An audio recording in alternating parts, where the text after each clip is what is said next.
আজকে সন্ধ্যাবেলায় বানাচ্ছে এটা পাস্তা বানাচ্ছে পাস্তা। যে খাবেন চলে আসুন।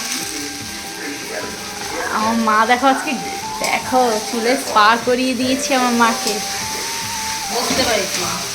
কিন্তু আমার মা বেঁধে রেখেছে, কোনো করার কোনো মানেই নেই। মার নাকি গরম লাগছে। গরমে তুই আমার ফটোটা তোল না ভালো করে, জল ঝরছে।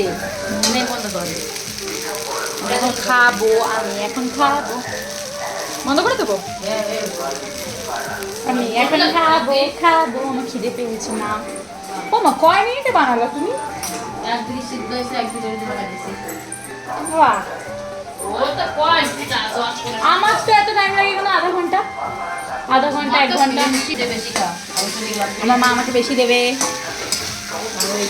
বেশি দিও না মা, মোটামুটি দাও। বাস বাস বাস। কাটু দিই। না না পেটটা ভরে খা। না না না না না না, কমাও কমাও কমাও মা, কমাও। একটু কম না করলে তো হতো। দাও মা, ইয়ে দাও না চামচ। দেখো গাইস, আমি এখন খেয়ে নিই। তোমরা সন্ধ্যায় কি খেয়েছো অবশ্যই কমেন্ট করে জানিও। টাটা।